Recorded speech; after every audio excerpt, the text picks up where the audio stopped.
sure you like and subscribe and go follow me on my Twitch and my other YouTube channel. Those links are down below. Also my Patreon, where I have more content on there that I don't post here. Wherever yours at, hope that you're at peace, and bye. Today I'm going to be reacting to House of Dragon Episode 3, The Burning Mill. Can you even get that thing up? Well enough for killing Blackwoods. Put the boundary stones back. This is our land. It's Bracken land. Babe killer. What did you say? Your false queen Rhaenyra is a kinslayer. Aegon Targaryen is no true king. You're both craven little gods! You wouldn't dare. Oh! Well, that started a nasty mess.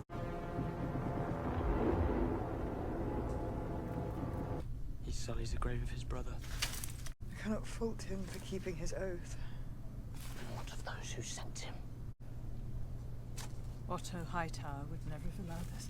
The young men have taken the bit in their teeth they wish to punish, to avenge. Soon they will not even remember what it was that began the war in the first place. That is easy enough. They usurped my throne. Or was it when the child was beheaded? Or when Aemon killed Luke? Or when Luke took Aemon's eye? We teeter now at the point where none of it will matter. There may be another way. Alicent Hightower. She came to me in the hours after your Lord Father's death. She knows war is coming, and that it'll be savage beyond all compare. And She permitted it. as you permitted the murder of a little boy in his bed. Alicent is in King's Landing. Her son sits my throne. Rhaenys seems to be trying to say whatever she can to help Rhaenyra find a solution to ending the war. Like, can you maybe communicate with Alicent? It's not really maybe Alicent's fault all the way. It's really the men around her, almost as if she's coming to Alicent's defense, or at least just trying to show that Alicent isn't worse than you, by also showing that Rhaenyra is responsible for the baby boy being killed, which seems so harsh coming from Rhaenyra's point of view. She didn't wake up and choose violence. She thought about it for a very long time and then realized, I would like the person who killed my son to be dead.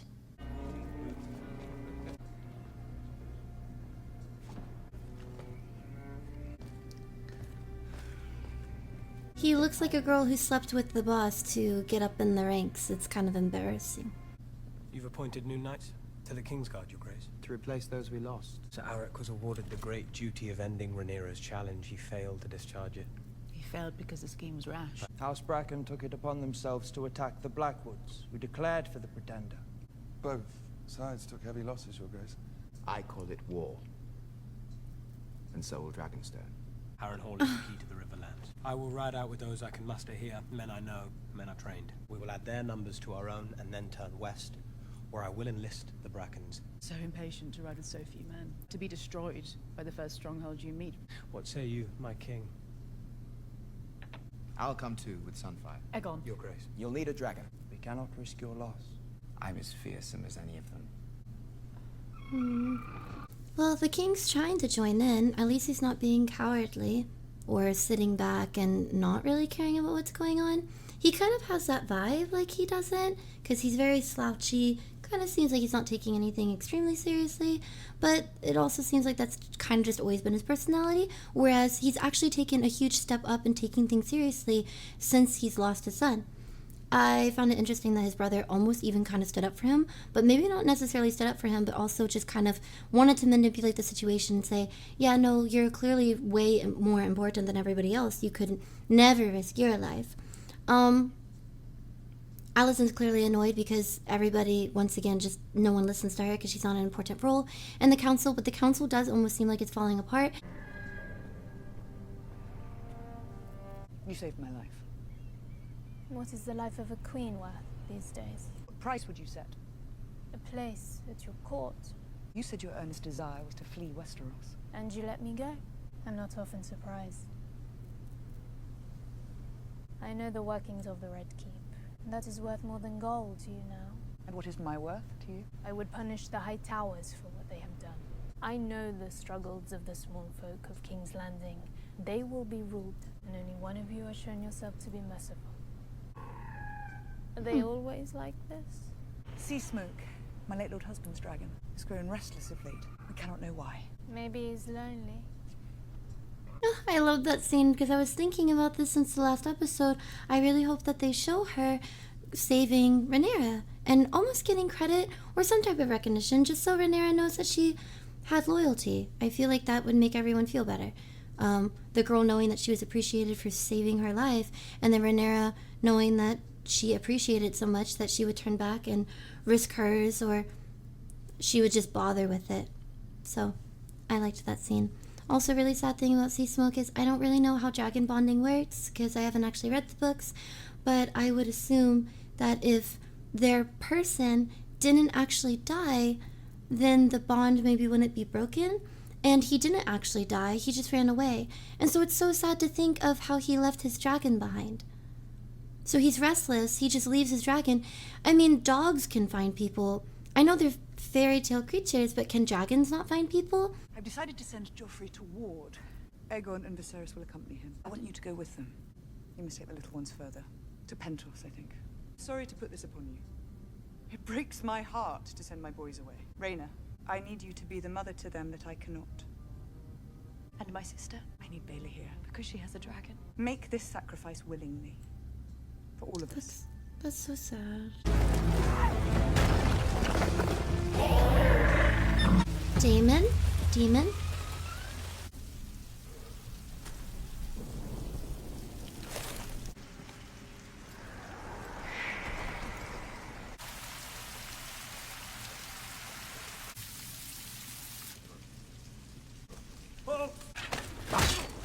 At least he didn't kill him. I'm claiming Harrenhal. Apparently so. I, Sir Simon Strong, pledge fealty to Rhaenyra of House Targaryen, first of her name. Supper is venison with black cabbage and peas. Venison. If you've not yet surmised, you are welcome here. And what of your lord, Larys Strong? No, you will find no loyalty to Larys Strong here, my prince. Your Grace. Your Grace. Harrenhal is the largest castle in the Seven Kingdoms. There are 40,000 swords in the Riverlands. Only Harrenhal is of a size enough to garrison them. Summon your Lord Paramount so that I may treat with him myself and turn them to our cause. Lord Grover Tully, his grip on his bannerman is weak. They feel they can do as they please. Perhaps the presence of the crown and a dragon will sharpen minds round these parts. What then? We march on King's Landing and take the throne. So, Kristen, may I present my brother, Sir Gawain Hightower? How exhilarating to arrive at court, to find my Lord Father unseated as hand of the king. What a giddying ascent the gods bestowed on you. Oh, Sir Gawain has volunteered to accompany you into battle. lovely. May the Seven guide you. Good night. I thank your grace for her prayers. And request that she grant her favor.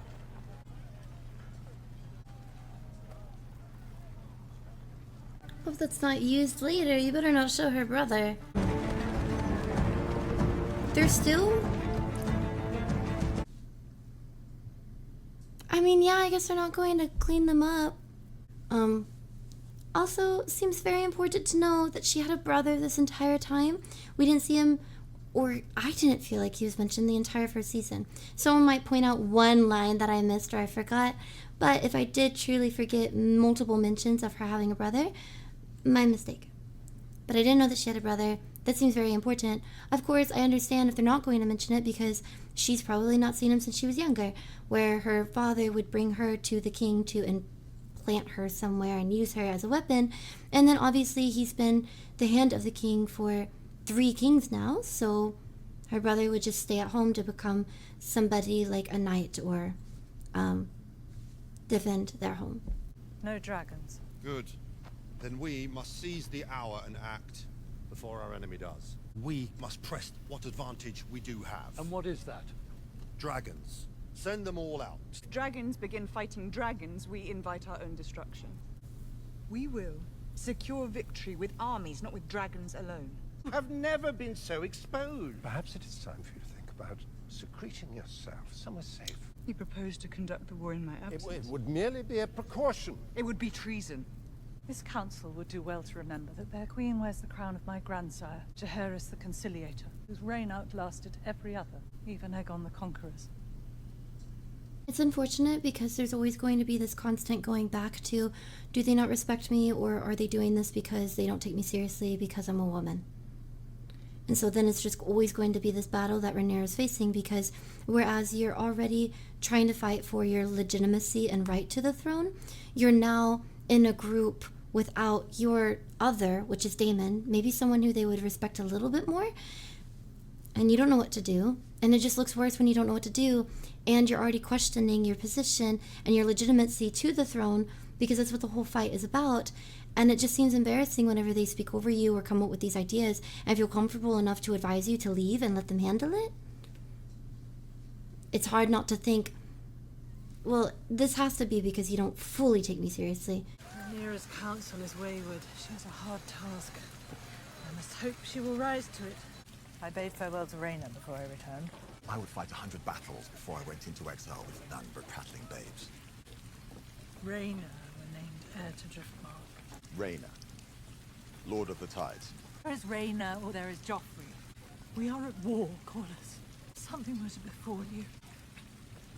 I have much to attend to. Corlys. His side really doesn't want to hear that right now, probably doesn't get that much time to spend with her, and it always seems like she's trying to push for something. Her side, it seems like he always abandons her. He never wants to think of plan B or B steps ahead, where it seems, based off of the show and all of their history, you have to think ahead and know what your next move is when somebody dies, because people are constantly dying. And he doesn't really want to make those decisions. You want this person or this person. Neither of them are knowledgeable, neither of them are trained, neither of them are aware, but you need to know that now, so while you're here and nothing has happened to you yet, you can train and prep. But you're not taking it seriously.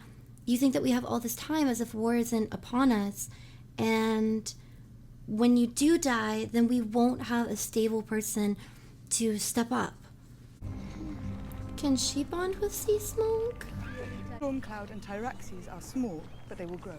It is for you to remind Lady Jane of her pledge. Go safely, sister. You do a great service, and may yet find yourself glad to be out of harm's way. Do not coddle me, Baela. We each do what we can. And here, I think, is some consolation. Tyraxes and Stormcloud are young and vulnerable. These eggs are even more fragile. Should all come to ruin here, you will bear our hope for the future. Your Grace.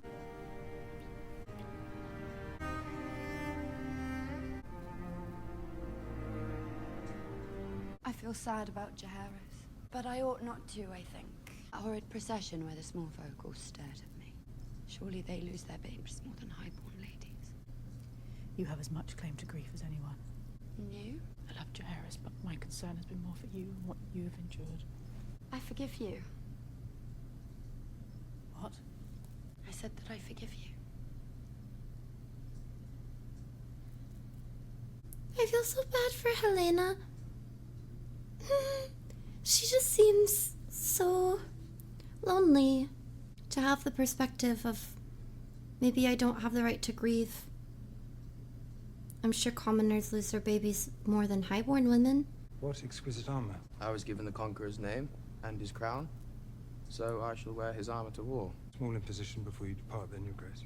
There are diverse rumors whispered on the streets of your city that his grace was outwitted by his counselors, so the Queen Alicent may reign in his absence, with Prince Aemon at her side. Tales take on a life of their own unless they are tended.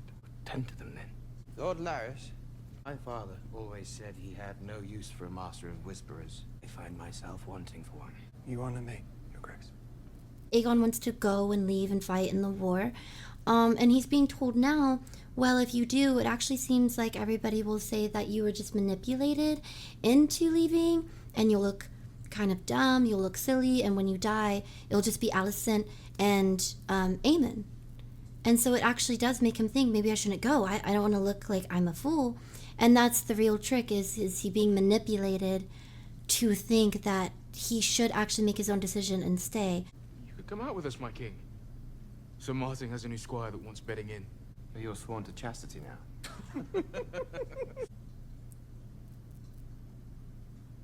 Yes, Your Grace. You man of Dawn? Dawnish, are you? Said even Dawn mourned the passing of my grandsire, is that so? Who was your grandsire? They call him the Conciliator. You are saying you're a Targaryen? Oh my goodness. I'm the son of Balon the Brave. Bastard brother to Prince Daemon. You do not look very much like King Viserys. Tell you who else doesn't have silver hair? The rightful heir to the Iron Throne, my nephew, Prince Jacaerys Velaryon.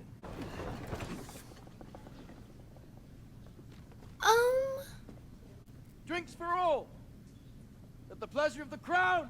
I know just the duty for you, my boy.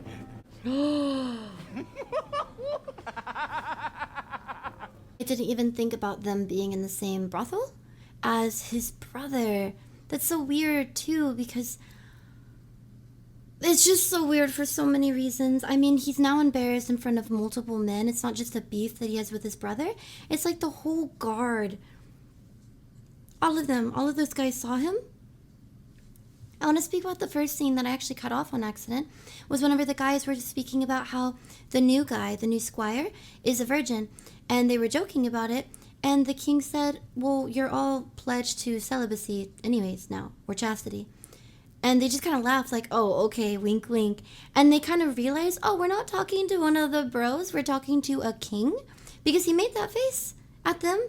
Like, I'm not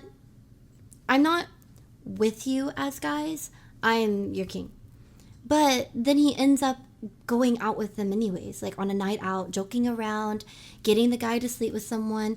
So it's interesting because it set a tone and then it kind of reverted back to it. It's like, wait, which side? Does he know what he wants? Does he know how he feels and how he wants other people to feel about him? Our company is camped back yonder. I assure you, my nephew will not begrudge me a night of comfort. We will rendezvous with your army at first light. Cole? Get to the trees!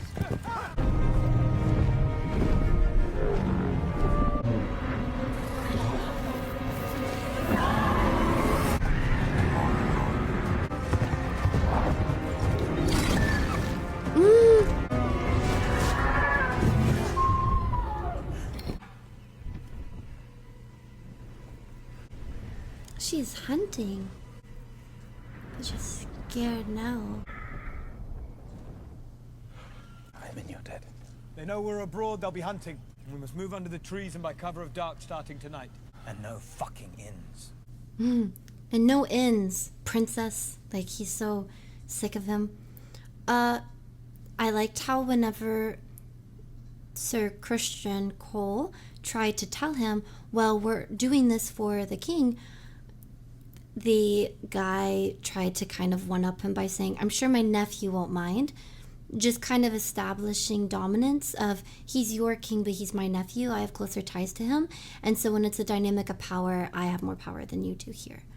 I mean, I'm also brother to the, I don't remember what her name is or what the position is called, but the once queen, first queen, it's not, but yeah, that dynamic thing was interesting. I like that she went for it too. She didn't just see it and try to report back or be sneaky. She just dove and went in for the kill.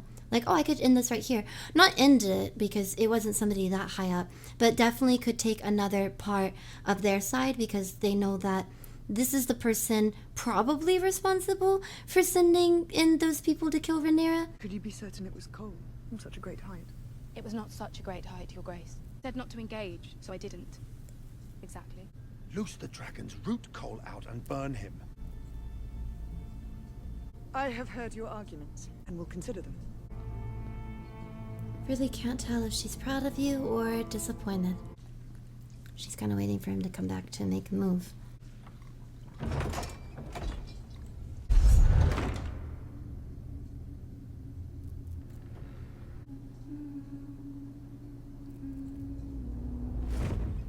Always coming and going, aren't you? And I have to clean up afterwards.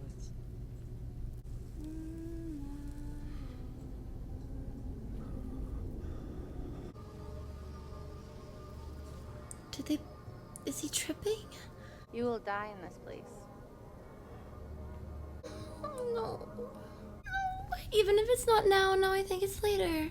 Alright, I'll pause now. I know not a lot happened, but that looks like the woman who actually walked into the room whenever he first arrived, and the Lord there came to get on his knees and pledge, I recognize you as Daemon. A girl walked in the room while everybody else was either scared or showing respect, just kind of boldly. It almost looks like that girl that walked into the room, but I'm not sure. Oh, and again, it makes me nervous with Rhaenys. It seems like Rhaenyra keeps kind of glancing at her for maybe some type of sign of what do you think I should do? And Rhaenys really isn't giving it to her. She's kind of like, prove that you can lead. You pick. What do you know of the movements of Alicent Hightower? Would you take her hostage? Or kill her outright? I would speak with her. Killing her would be easier. You can have a message brought to her. In secret. She would not agree to it. There are fishing boats aplenty in the bay. So I make my way to the Red Keep, I presume, and ring the bell. There is one place Alicent goes, outside the castle walls. It's interesting that all the Targaryens just have that same thing. She, like her uncle, wants to go handle it herself, or like her lover. Which Aegon also has that in him as well, because he wants to go out there and handle it himself and go to the war too. He was talked out of it or manipulated out of it, but it seems like that's a Targaryen thing where they just go and handle it themselves. Clearly Targaryen, because Alicent doesn't have that in her, and neither does Otto.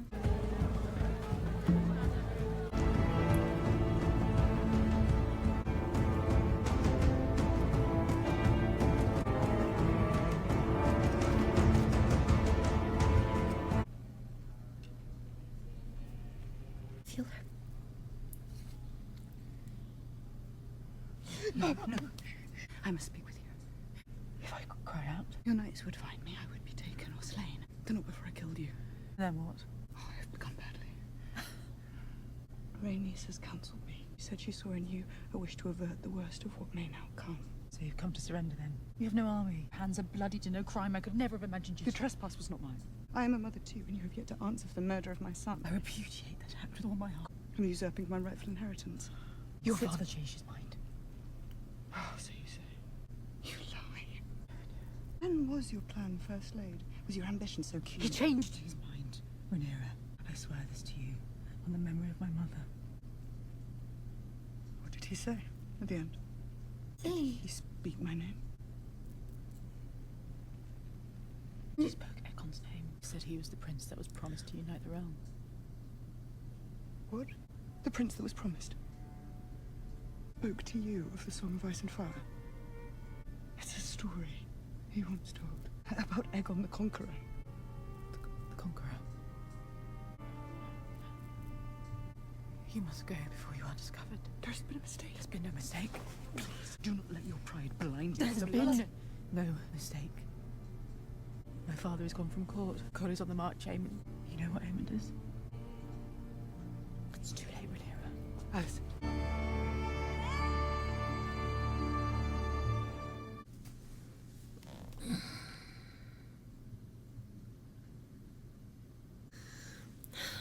Oh, that was really sad. I want to try to see both sides, but it seems like the show actually does make it really hard to see Alicent's side. You can see it, but it doesn't feel even. It doesn't feel, oh my goodness, I understand where both of them are coming from. That completely makes sense. It even was a little bit easier with, okay, if she truly misunderstood or if she truly didn't know, then it's kind of sad. But if you really think about it with just any critical thinking, if he, Viserys, has wanted Rhaenyra and has always taken her side forever, even against your own child, losing an eye, he took Rhaenyra's side. He would rather defend Rhaenyra for people speaking badly against her name and her children that were illegitimate than worry about the fact that his son lost an eye. He has demonstrated countless times how Rhaenyra is actually his priority. Very clearly. So if you could admit in the same breath, oh, well, he was kind of weary and he was kind of hard to understand sometimes,